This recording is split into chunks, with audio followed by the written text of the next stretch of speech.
तो स्वागत है सबका आपके YouTube चैनल क्रैश क्लासेस में। आज हम देखेंगे क्लास टेंथ का विषय सोशल साइंस यानी कि सामाजिक विज्ञान का PYQ क्वेश्चन देखेंगे। PYQ क्वेश्चन देखेंगे।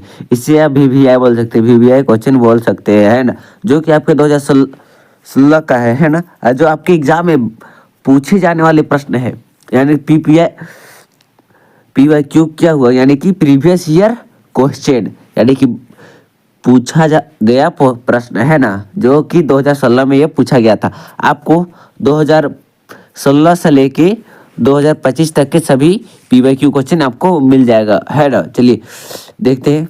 ये पूर्णांक 100 मार्क्स का है। 100 मार्क्स का समय 3 घंटा का मिलता है। ये तो आप समझ गए। ये आपका सामाजिक विज्ञान का है, जो आपका PYQ क्वेश्चन है। चलिए हम लोग देखते हैं, क्वेश्चन पर चलते हैं। चलिए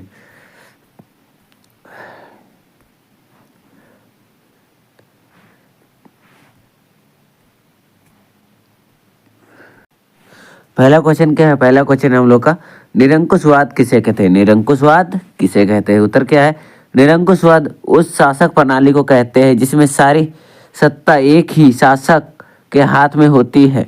इस व्यवस्था में शासक अपनी इच्छा से शासन करता है और उस पर किसी कानून, सभा या जनता का नियंत्रण नहीं होता है। जनता के अधिकार बहुत सीमित होते हैं और शासक का निर्णय अंतिम माना जाता है ना। चलिए देखते हैं हम लोग नेक्स्ट क्वेश्चन। चलिए हम लोग देखते हैं दूसरा नंबर प्रश्न, है ना।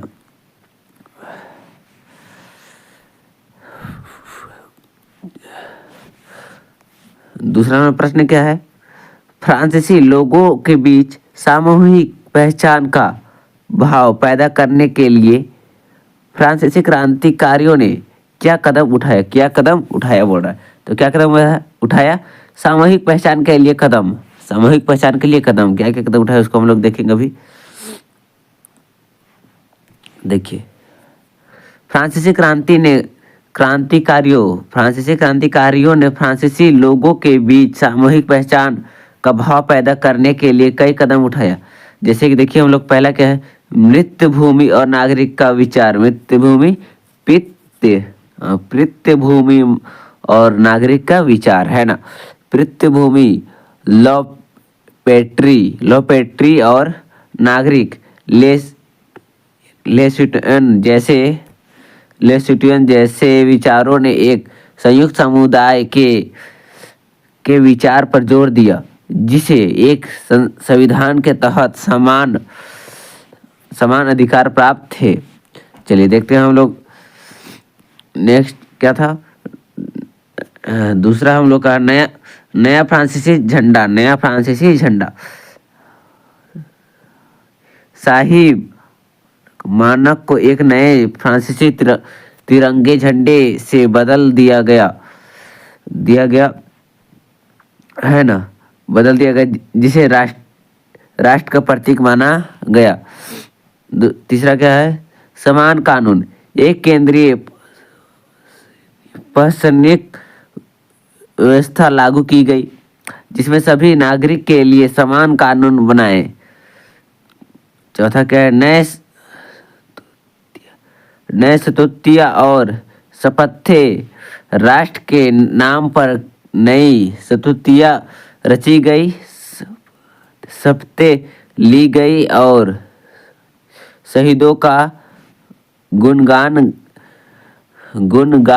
किया गया, है ना।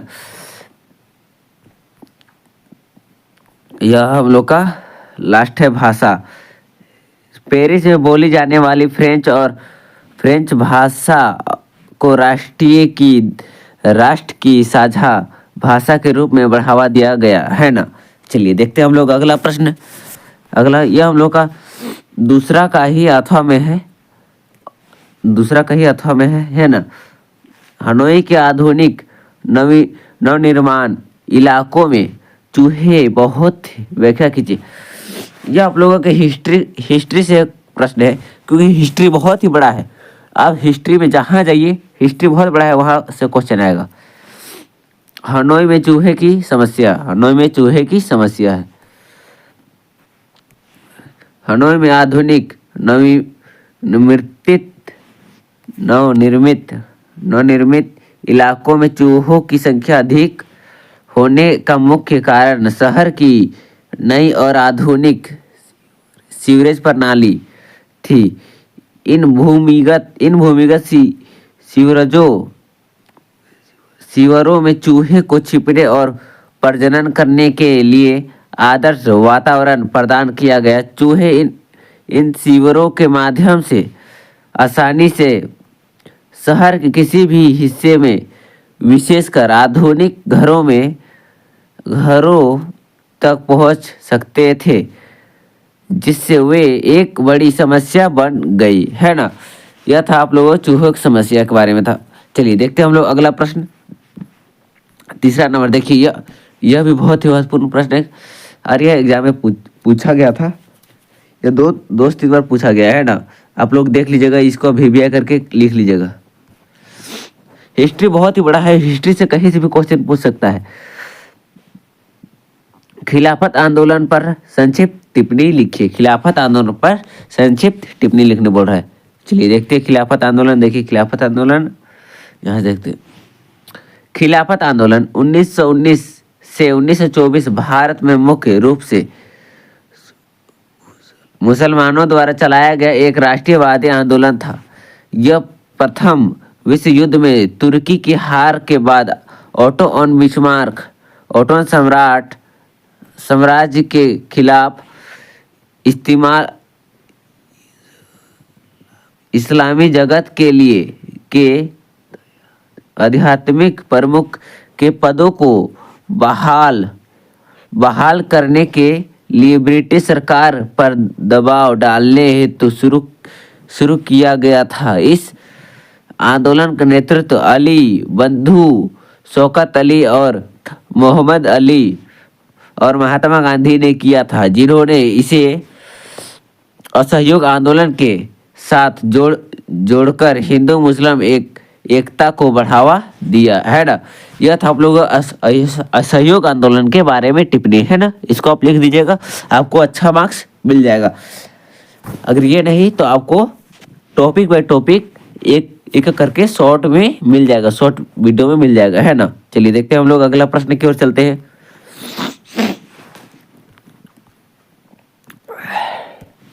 चलिए यह अथवा में है, यह अथवा प्रश्न है ना। क्या उपनिवेशों में राष्ट्रवाद के उदय की प्रक्रिया उपनिवेशवाद विरोधी आंदोलन से जुड़ी हुई क्यों थी व्याख्या कीजिए। व्याख्या करने वर्ड राष्ट्रवाद उपनिवेश विरोधी आंदोलन। चलिए देखते हैं।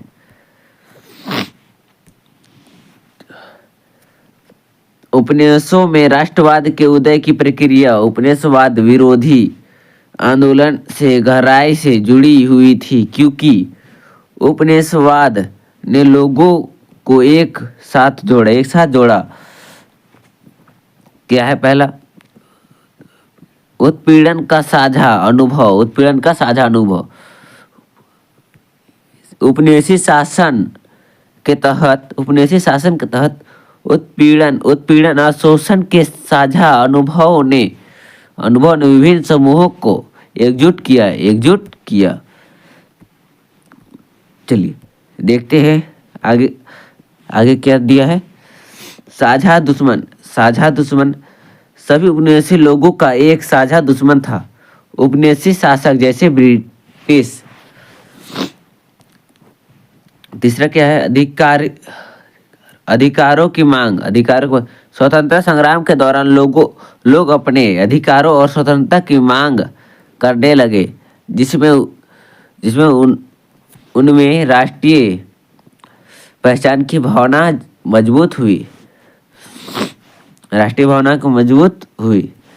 क्या एकजुटता है? चौथा क्या? एकजुटता। संघर्ष ने लोगों को एक दूसरे के करीब ला दिया, जिसमें राष्ट्रवाद की भावना का विकास हुआ। चलिए देखते हैं हम लोग अगला प्रश्न की ओर चलते हैं। क्या है वीटो का क्या तात्पर्य? वीटो क्या?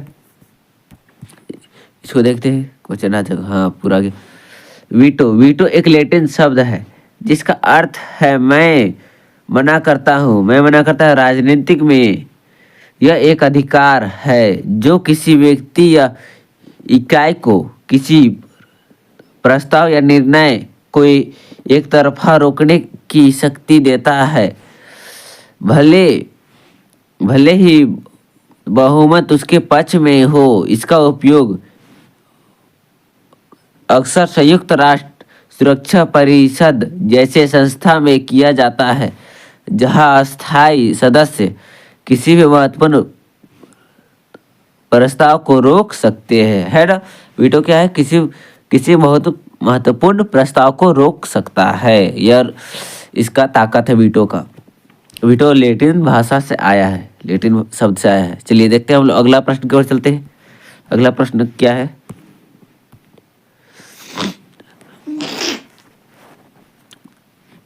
अगला प्रश्न हमारा क्या है? युद्धोत्तर युद्धोत्तर अंतर्राष्ट्रीय आर्थिक व्यवस्था को ब्रिटेन वर्ल्ड वुड्स व्यवस्था भी कहा जाता है। ब्रिटेन वुड्स व्यवस्था भी कहा जाता है। क्यों ब्रिटेन वुड्स व्यवस्था? चलिए देखते हैं इसका उत्तर हम लोग क्या है। युद्धोत्तर अंतर्राष्ट्रीय आर्थिक व्यवस्था को ब्रिटेन वुड्स व्यवस्था कहा जाता है क्योंकि जुलाई 1944 में संयुक्त राज्य अमेरिका के न्यू हैम्पशायर में ब्रिटेन वुड्स नामक स्थान पर एक संयुक्त राष्ट्र मौद्रिक और वित्तीय सम्मेलन आयोजित किया गया था। इस सम्मेलन में अंतर्राष्ट्रीय मुद्रा कोष IMF और विश्व बैंक की स्थापना की गई, जिन्होंने युद्ध के बाद की अंतर्राष्ट्रीय आर्थिक स्थिरता और पुनर्निर्माण नींव रखी है ना। चलिए इसको आप जान गए। चलिए हम लोग देखते हैं अगला प्रश्न की ओर चलते हैं। अगला प्रश्न क्या है? देखिए बहुत ही महत्वपूर्ण प्रश्न है, बहुत ही अच्छा प्रश्न है। क्या पहला विश्व युद्ध के समय भारत का औद्योगिक उत्पाद क्यों बढ़ा?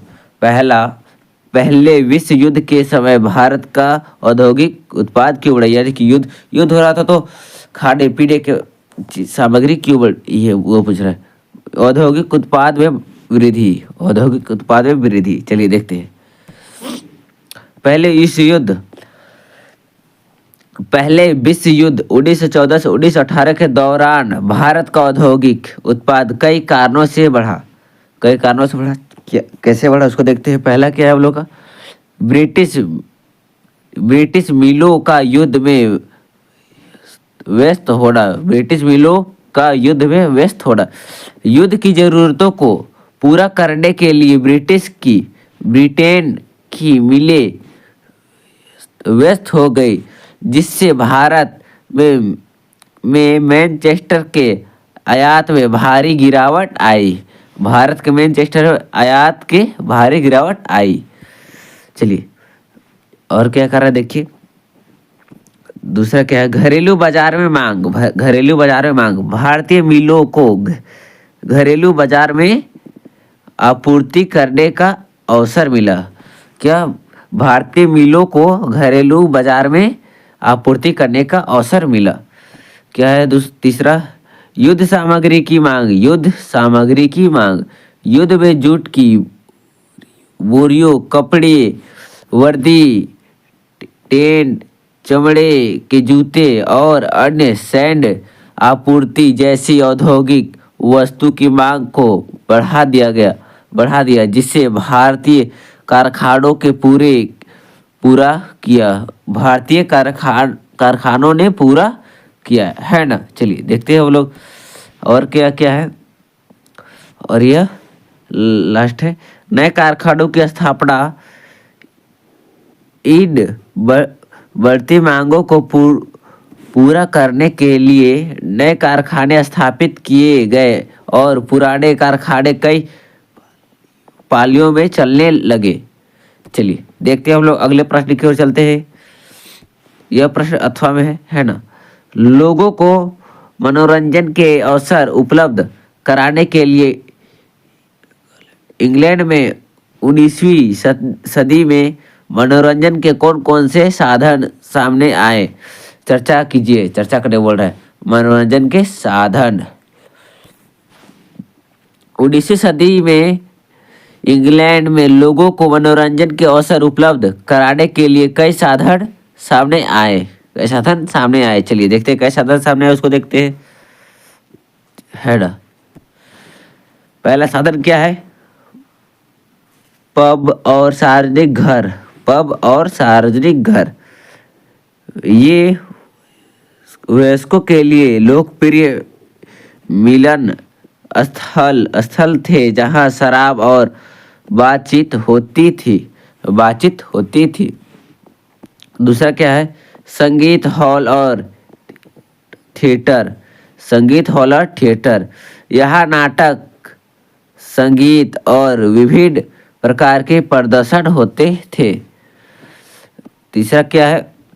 तीसरा है खेल कूद। फुटबॉल और क्रिकेट जैसे खेल लोकप्रिय हुए और भीड़ को आकर्षित किए। क्या बोल रहा है? फुटबॉल और क्रिकेट जैसे खेल लोकप्रिय हुए और भीड़ को आकर्षित किए। चलिए और क्या है तीसरा? चौथा नंबर में क्या है हम लोग का? चौथा है हम लोग का समुद्र तटीय सैरागाह। समुद्र तटीय सैरागाह छुट्टियों के लिए ब्लैक पूल जैसे समुद्र तटीय सैरागाह विशाल हुआ। क्या है पांचवा? पुस्तकालय और संग्रहालय। सार्वजनिक पुस्तकालय और संग्रहालय भी मनोरंजन और शिक्षा के साधन के रूप में स्थापित किए गए, है ना। चलिए देखते हैं हम लोग अगला प्रश्न की ओर चलते हैं। अगला छठा नंबर प्रश्न क्या है? 19वीं सदी में भारत में गरीब जनता पर मुद्रण संस्कृति का क्या असर हुआ? चर्चा कीजिए, चर्चा करने बोल रहा है ना। चलिए देखते हैं चर्चा कर। मुद्रा संस्कृति का असर 19वीं सदी में भारत में मुद्रा संस्कृति का गरीब जनता पर महत्वपूर्ण असर हुआ। चलिए देखते हैं क्या असर हुआ।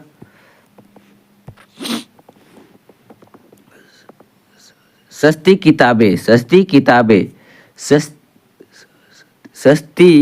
छोटी किताबें और पंचांग बाजार में आने लगे जिन्होंने गरीब लोगों की खरीद सके जिन्हें गरीब लोग भी खरीद सके। शिक्षा का प्रसार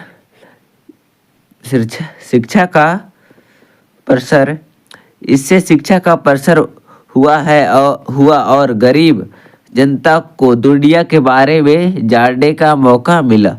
क्या? इसे शिक्षा का प्रसार हुआ और गरीब जनता को दुनिया के बारे में जानने का मौका मिला, है ना। और क्या है? और सामाजिक और राजनीतिक विचार। इन किताबों और समाचार पत्रों ने सामाजिक सुविधाओं और राष्ट्रवादी विचार को गरीब जनता तक पहुंचाया, जिसमें उनमें जागरूकता बढ़ी बोल रहे।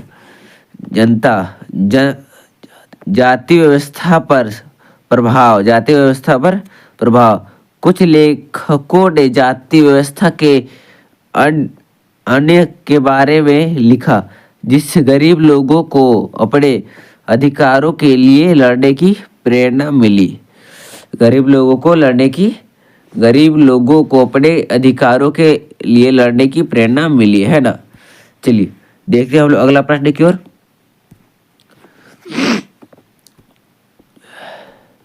क्या प्रश्न अथवा में यह प्रश्न है ना। ब्रिटेन में आए सामाजिक बदलाव से पाठिकाओं की संख्या में इजाफा हुआ। व्याख्या कीजिए। पाठिकाओं की संख्या में वृद्धि। हाँ चलिए यहाँ से देखते हैं। ब्रिटेन में आए सामाजिक बदलाव में पाठिका महिला पाठिकाओं की संख्या में इजाफा हुआ, जिसका मुख्य कारण था इजाफा। उसका मुख्य कारण क्या था? पहला क्या है? शिक्षा का पहुंच, महिलाओं के लिए स्कूल के स्थापना और शिक्षा तक बेहतर पहुंचने पहुंच ने उन्हें पढ़ाई लिखाई सिखाया। मध्यम वर्ग का उदय, नए माध्यम वर्ग में महिलाओं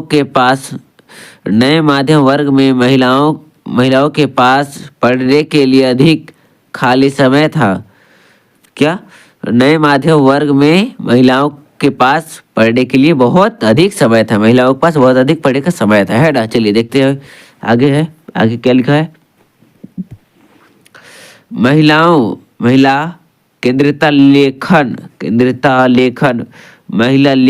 लेखिकाओं ने महिलाओं के जीवन भावना और अनुभवों पर आधारित उपन्यास और पत्रिकाएं लिखी, जिसमें उन्होंने पढ़ने के लिए आकर्षित किया। आगे क्या है? पारिवारिक जीवन, कई महिलाओं ने घर पर रहकर पढ़ाई शुरू किया, क्योंकि यह एक सहकारी और सम्मानित सागल माना जाता था। चलिए इतना हो गया था, समझ गए। चलिए हम लोग अगला नंबर पर जाते हैं। क्या है अगला प्रश्न? दिए गए विश्व के रेखा मानचित्र यहाँ लिखा हुआ मानचित्र में निम्नलिखित स्थानों को दर्शाया, यानी कि विश्व के मानचित्र पर यह स्थानों को दर्शाने बोला है। मानचित्र स्थान तो दिया है, नहीं दिया है मानचित्र, है ना। आप लोग समझ आइए, खाली बता दे। यह एक मानचित्र आधारित प्रश्न है। दिए गए है विश्व के मानचित्र पर निम्नलिखित स्थानों को दर्शाया जाना चाहिए। देखिए यहाँ पे अब समझ आइए, है ना। कर्डभर लंदन यह इंग्लैंड की राजधानी है, जो ब्रिटेन के दक्षिणी पूर्वी स्थित है। क्या? लंदन दक्षिणी पूर्वी स्थित है, यानी कि इंग्लैंड की राजधानी लंदन है, जो ब्रिटेन के दक्षिण पूर्वी में स्थित है ना। चलिए देखते हैं। यूरोप यह एक महाद्वीप है जो एशिया के पश्चिम स्थित है। जो एशिया है उसमें पश्चिम स्थित है यूरोप। चलिए देखते हैं अगला प्रश्न हम लोग 8 नंबर। लो आयस किस प्रकार का संसाधन है? अनवीकरणीय योग। इसका थोड़ा सा हम लोग व्याख्या किए। क्या व्याख्या किए? चलिए देखते हैं, व्याख्या देखते हैं। लो आयस एक अनवीकरणीय योग संसाधन है, क्योंकि इसका निर्माण भूमि भी प्रक्रियाओं द्वारा लाखों वर्ष में होता है, और इसका एक बार उपयोग करने के बाद इसे तुरंत पुनर्निर्मित नहीं किया जा सकता है ना। इसे अनवीकरणीय योग संसाधन कहते हैं। चलिए देखते हैं हम लोग अगला प्रश्न को चलते हैं। क्या है? निम्नलिखित में से कौन सा उस कृषि प्रणाली को दर्शाता है जिसमें एक ही फसल लंबे चौड़े क्षेत्र में उगाई जाती है? क्या? रोपण कृषि। चलिए इसका हम लोग थोड़ा सा व्याख्या की है, उसको थोड़ा देख लेते हैं। क्या व्याख्या की है? रोपण कृषि एक प्रकार का वन्यजीवी खेती है, जहाँ चाय, कॉफी, गन्ना, काजू, रबड़, केला या कपास जैसी एक ही फसल बड़े पैमाने पर उगाई जाती है। इस प्रकार की कृषि में बहुत अधिक पूंजी और श्रमों की आवश्यकता होती है। इसको सिर्फ व्याख्या मत समझिए, यानी कि यह रोपण कृषि का परिभाषा भी है, यह समझिए, क्योंकि यह पूछा जाता है एग्जाम में, है ना। चलिए देखते हैं हम लोग अगला प्रश्न की ओर चलते हैं। झारखंड में स्थित कोडरमा निम्नलिखित में से किस खनिज का अग्री अग्रणीय उत्पादक है। किस खनिज के लिए? अब्रक है, अब्रक। व्याख्या देख लीजिए थोड़ा सा, यह बहुत ही महत्वपूर्ण है व्याख्या। झारखंड में कोडरमा अब्रक का अग्रणीय उत्पादक है। यह क्षेत्र भारत में अब्रक की राजधानी के रूप में जाना जाता है। कोडरमा भारत में अब्रक की राजधानी के रूप में जाना जाता है। कोडरमा भारत की अब्रक की राजधानी बोल रहा है, अब्रक की राजधानी के रूप में जाना जाता है। चलिए देखते हैं हम लोग अगला प्रश्न की ओर चलते हैं। क्या है? उद्योग पर्यावरण को कैसे प्रदूषित करता है? उद्योग पर्यावरण को कैसे प्रदूषित करता है? उद्योग पर्यावरण उद्योग निम्नलिखित तरीकों से पर्यावरण को प्रदूषित करता है। निम्नलिखित तरीका क्या क्या है उसको देखते हैं। पहला क्या है? पहला वायु है। वायु प्रदूषण उद्योग से निकलने वाले धुएं और हानिकारक गैस जैसे सल्फर डाइऑक्साइड और कार्बन मोनोऑक्साइड से हवा प्रदूषित होती है ना। चलिए देखते हैं और क्या। और जल प्रदूषण, औद्योगिक अपशिष्ट और रसायनों के अक्सर सीधे नदी और जल निकायों में छोड़ दिए जाते हैं, जिससे जल प्रदूषण होता है। दूसरा क्या है? भूमि प्रदूषण। भूमि प्रदूषण ठोस कचरे और खतरनाक पदार्थ के अनुचित निपटान से मिट्टी की गुणवत्ता खराब होती है। मिट्टी की गुणवत्ता खराब होती है। क्या है चौथा 50 नंबर क्या है? ध्वनि प्रदूषण। ध्वनि से भी होता है प्रदूषण। बड़ी मशीनों और उपकरणों के संचालन से उच्च स्तर की शोर उत्पन्न होती है, जो ध्वनि प्रदूषण का कारण बताता है ना। चलिए देखते हैं हम लोग अगला प्रश्न की ओर चलते हैं। 11 नंबर का यह प्रश्न अथवा में है। क्या? अथवा में यह प्रश्न है, अथवा में।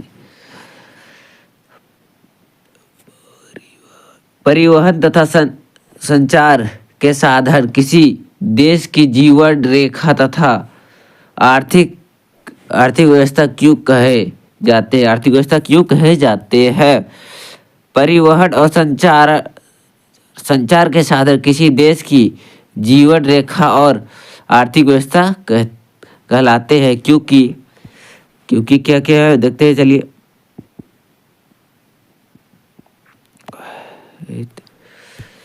क्योंकि आर्थिक विकास, क्योंकि आर्थिक विकास यह कच्चे माल को उत्पादन क्षेत्र तक और तैयार माल को बाजार तक पहुंचाने में महत्वपूर्ण भूमिका निभाते हैं, जिससे व्यापार और वाणिज्य को बढ़ावा मिलता है। है ना। दूसरा क्या है? एकीकरण, यह देश के विभिन्न हिस्सों को जोड़ते हैं, जिससे राष्ट्रीय एकीकृतता और सामाजिक संपर्क मजबूत बनता है। चलिए देखते हैं और हम लोग का आपातकालीन सेवा बाढ़, भूकंप जैसे आपदाओं के दौरान राहत सामग्री और बचाव दलों को प्रभावित क्षेत्रों तक पहुंचाने के लिए कुशल परिवहन आवश्यक है ना। चलिए देखते हैं हम लोग अगला प्रश्न की ओर चलते हैं।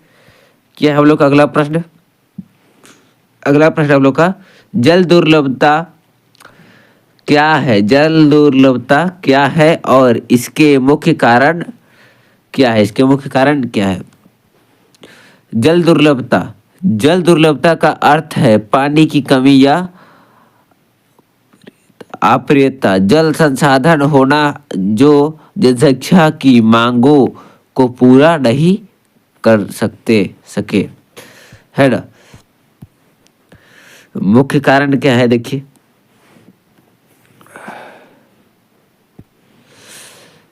इसका मुख्य कारण क्या है? मुख्य कारण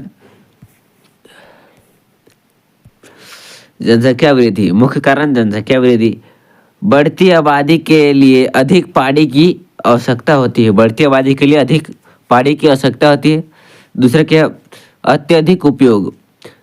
अत्यधिक उपयोग कृषि, उद्योग और घरेलू उपयोग में पानी का अत्यधिक दोहन होता है ना।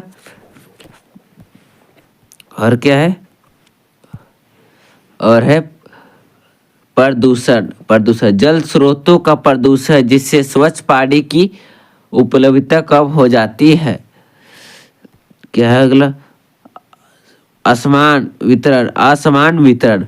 कुछ क्षेत्रों में वर्षा की कमी या असमान जल वितरण होता है। चलिए देखते हैं हम लोग अगला प्रश्न की ओर चलते हैं।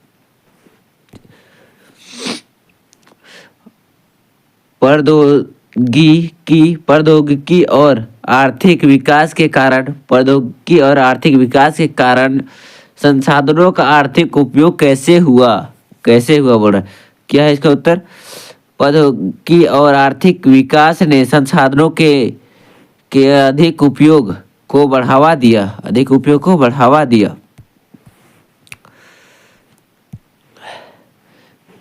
कैसे इसको कर लेते हैं। बेहतर निष्कर्षण, अन्यथा तकनीकी के गहरे दबे खनिजों और तेल भंडार तक पहुंचना संभव बना दिया है।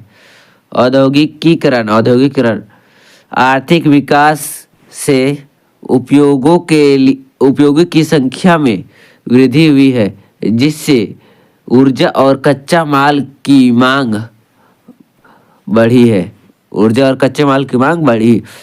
उपभोक्तावाद बेहतर आय स्तर और आधुनिक जीवन शैली ने वस्तुओं की मांग बढ़ा दी है, जिससे संसाधनों का अधिक उपयोग हो रहा है ना। चलिए देखते हैं हम लोग अगला प्रश्न। अगला प्रश्न क्या है, 13 नंबर का, ये अथवा में आया है। चावल की खेती के लिए उपयुक्त भौगोलिक परिस्थिति का वर्णन करने बोल रहा है ना। क्या चावल की खेती के लिए उपयुक्त भौगोलिक परिस्थितियाँ क्या क्या है, चलिए देखिए यहाँ पे।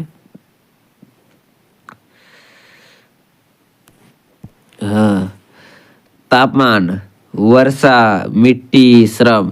तो क्या होगा, उच्च तापमान 25 डिग्री सेल्सियस से ऊपर, अधिक वर्षा 100 डिग्री सेल्सियस से अधिक, कम वर्षा वाले क्षेत्र में सिंचाई की आवश्यकता होती है। मिट्टी, जलोढ़ मिट्टी सबसे उपयुक्त होती है, जो पानी रोक कर रख सकती है। श्रम, खेती के लिए प्रचुर मात्रा में मानव श्रम की आवश्यकता होती है ना। चलिए यह था आप लोगों का क्वेश्चन का, देखिए यह हो गया। चलिए देखते हैं हम लोग अगला प्रश्न की ओर चलते हैं। अगला क्या है, 15 नंबर, कोष्ठक में से सही शब्द को चुनकर रिक्त स्थान को भरिए। हमारे देश में आज़ादी के बाद से की स्थिति में कुछ सुधार हुआ है। पुरुष महिलाओं व्याख्या देखिए, व्याख्या क्या है थोड़ा सा देख लीजिए इसको। आज़ादी के बाद से देश में महिलाओं की स्थिति में शिक्षा, रोजगार और सामाजिक अधिकारों के क्षेत्र में महत्वपूर्ण सुधार हुआ है। किसके क्षेत्र में, शिक्षा, रोजगार और सामाजिक अधिकारों में महत्वपूर्ण सुधार हुआ है। चलिए देखते हैं हम लोग अगला प्रश्न की ओर चलते हैं। 16 नंबर है ना। कोष्ठकों में सही शब्द को चुनकर रिक्त स्थान को भरिए। विभिन्न धर्मों से निकले विचार, आदर्श और मूल खले स्थान में एक भूमिका निभा सकते हैं क्या, राजनीतिक है ना। चलिए इसका थोड़ा व्याख्या देख लेते हैं। विभिन्न धर्मों से निकले विचार, आदर्श और मूल राजनीतिक में एक भूमिका निभा सकते हैं क्योंकि राजनीतिक समाज के विभिन्न वर्गों और विचारों को समायोजित करने का प्रयास करती है। चलिए देखते हैं हम लोग अगला प्रश्न की ओर चलते हैं।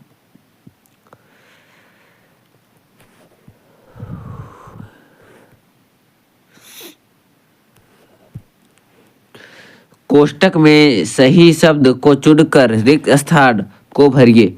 भारत की विधायिका में महिलाओं का अनुपात बहुत ही खालिस्तान है, अधिक है, कम है? क्या है? कम है, कम है ना। भारत की विधायिका में महिलाओं की अनुपात बहुत बहुत ही कम है, जो लैंगिक असमानता को दर्शाता है और महिला प्रतिनिधित्व को बढ़ाने की आवश्यकता पर प्रकाश डालता है ना। चलिए देखते हैं और अगला प्रश्न की ओर चलते हैं। 18 नंबर सामाजिक 18वां प्रश्न है, सामाजिक विभाजन किस तरह तहत से राजनीतिक को प्रभावित करते हैं? दो उदाहरण दीजिए। दो उदाहरण दे रहा है। क्या सामाजिक विभाजन राजनीतिक को प्रभावित करते हैं, उसका दो उदाहरण वो दे रहा है। क्या क्या उसको देखेंगे हम लोग। सामाजिक विभाजन विभिन्नता तरीकों को राजनीतिक को प्रभावित करते हैं। दो तरीके के, मताधिकार और राजनीतिक लाबंदी। मताधिकार व्यवहार लोग अक्सर अपनी जाति, धर्म या समुदाय के आधार पर मताधिकार करते हैं, मतदान करते हैं, जिससे राजनीतिक की दल उसी के अनुसार रणनीति बनाते हैं। क्या है? राजनीति की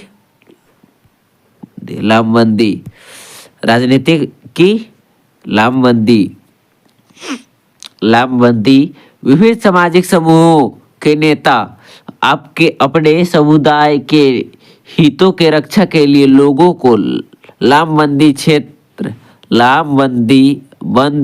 करते, जिससे कभी कभी तनाव पैदा होता है, लेकिन यह प्रतिनिधित्व सुनिश्चित करने में भी मदद करता है। चलिए देखते हैं हम लोग अगला नंबर प्रश्न क्या है।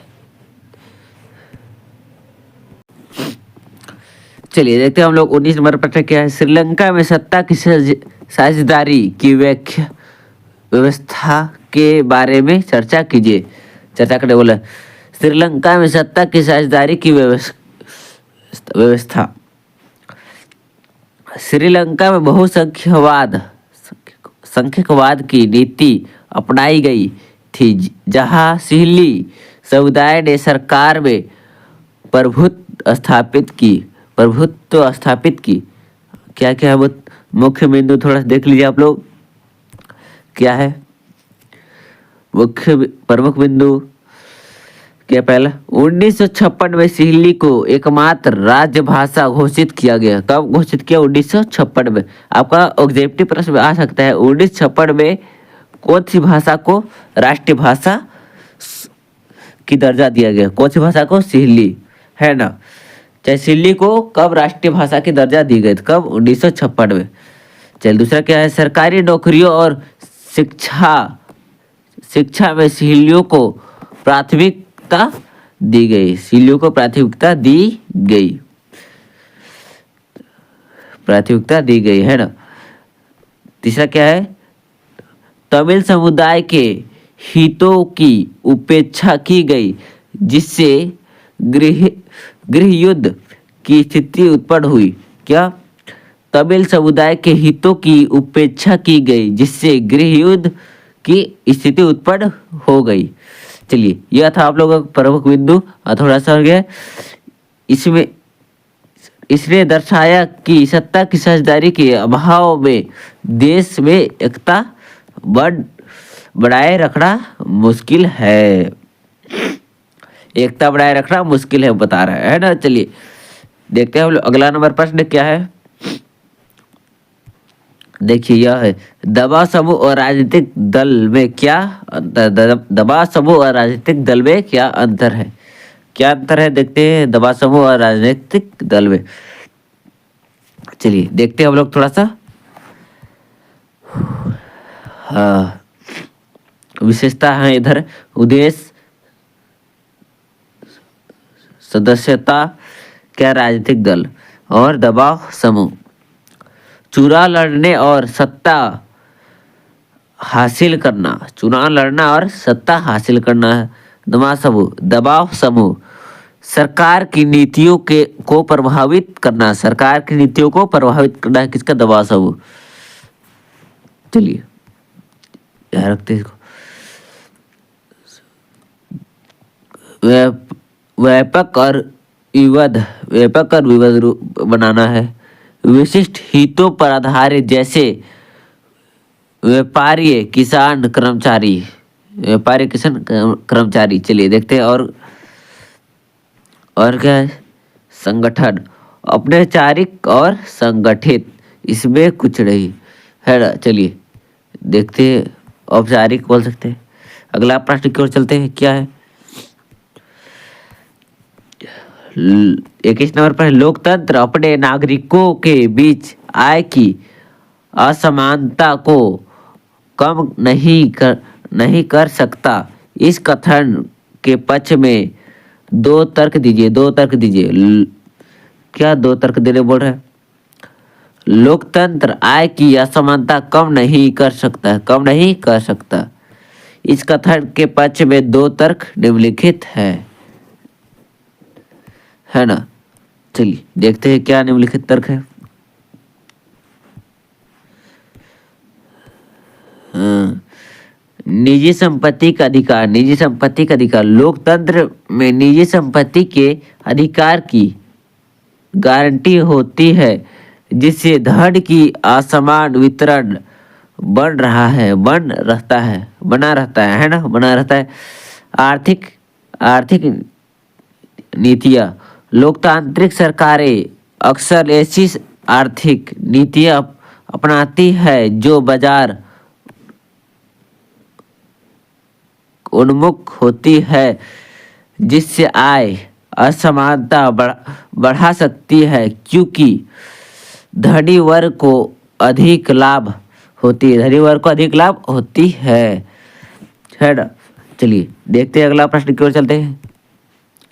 बहुत अच्छा प्रश्न है। प्रति व्यक्ति आय से आप क्या समझते, देखिए प्रति व्यक्ति आय, यह तो आपका बड़ा आसान प्रश्न है। प्रति व्यक्ति आय का अर्थ है किसी देश की कुल आय को उसकी कुल जनसंख्या से विभाजित यानी कि भाग करने पर जो प्राप्त होता है उसे औसत आय कहते हैं। यहाँ पे क्या विभाजित करने पर प्राप्त औसत आय, यह देश के लोगों के औसत जीवन स्तर का एक संकेत है। क्या इसे बोल सकते हैं हम लोग,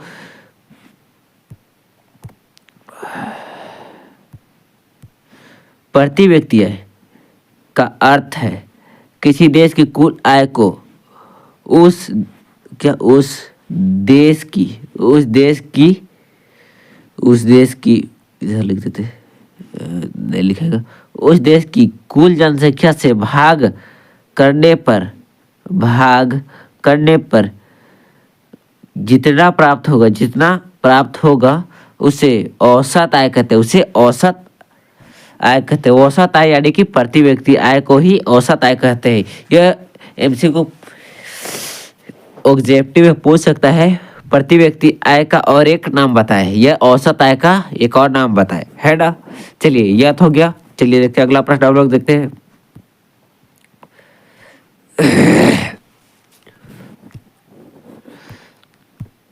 चलिए देखते हैं क्या भारत में उपभोक्ता आंदोलन की शुरुआत किन कारणों से हुई। भारत में उपभोक्ता आंदोलन की शुरुआत किन कारणों से हुई। चलिए देखते हैं। भारत उपभोक्ता आंदोलन की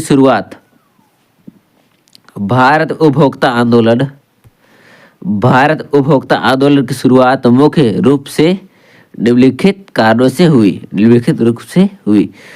खाद्य पदार्थ की कमी 1960 के दशक में खाद्य पदार्थ की भारी कमी और जमाखोरी। चलिए देखते हैं और आगे क्या है। कालाबाजारी और मिलावट, कालाबाजार और मिलावट, विक्रेता द्वारा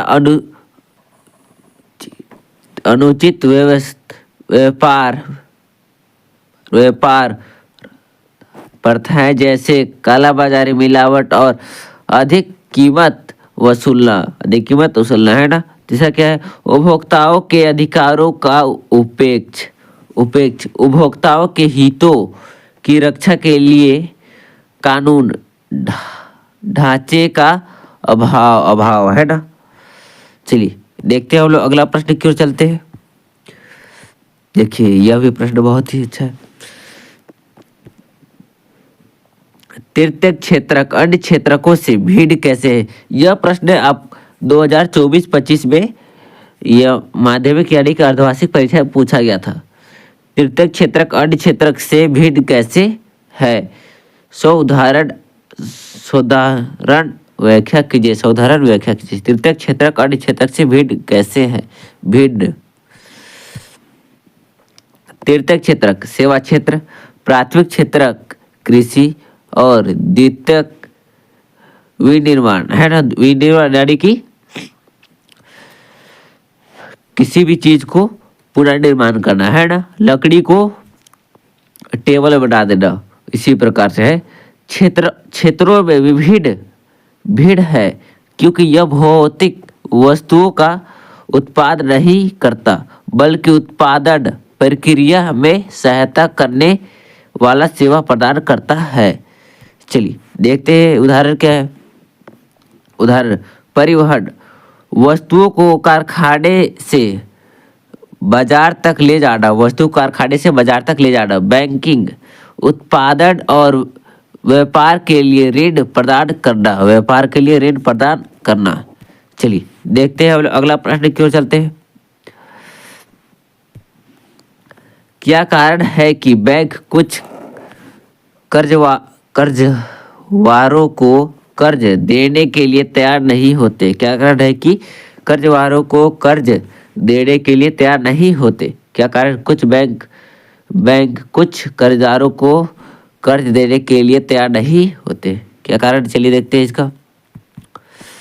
बैंक निम्नलिखित कारणों से कुछ कर्जदारों को कर्ज देने से मना कर सकते हैं। चलिए देखते हैं। सुरक्षा संप्रभुत्व का अभाव, सुरक्षा संप्रभुत्व का अभाव। यदि कर्जदार के पास ऋण चुकाने के लिए गारंटी के तौर पर गिरवी रखने के लिए कुछ संपत्ति जैसे जमीन, इमारत नहीं है ना, जमीन नहीं रहेगा, इमारत नहीं रहेगा, कुछ नहीं रहेगा तो कर्ज नहीं दिया जाएगा बैंक तरफ से। दूसरा क्या है? आय का प्रमाण कितना कमाता है उसका है ना। यदि कर्जदार नियमित आय का प्रमाण या नौकरी या रिकॉर्ड नहीं देख पाता है जिससे बैंक को ऋण वसूलने का जोखिम लगता है। चलिए देखते हैं हम लोग अगला प्रश्न।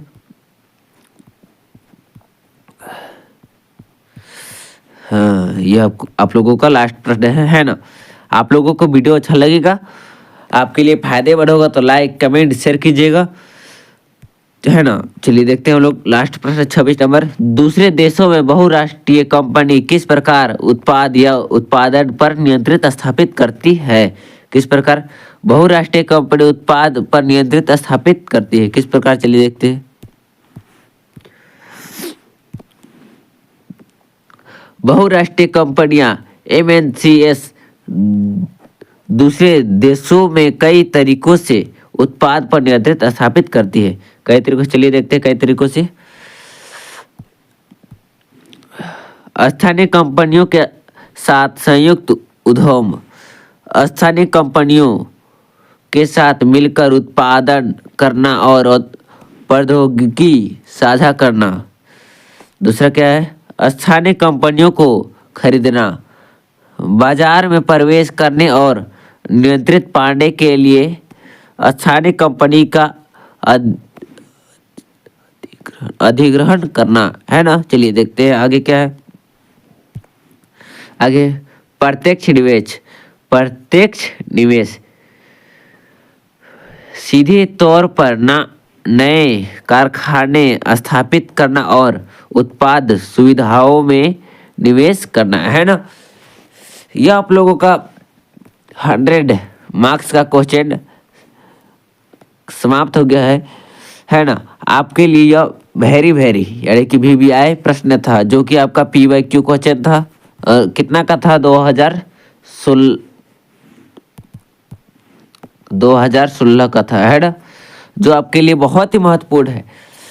यह वीडियो आप लोगों को अच्छा लगा तो लाइक कमेंट शेयर कीजिएगा। जय हिंद, जय भारत, धन्यवाद।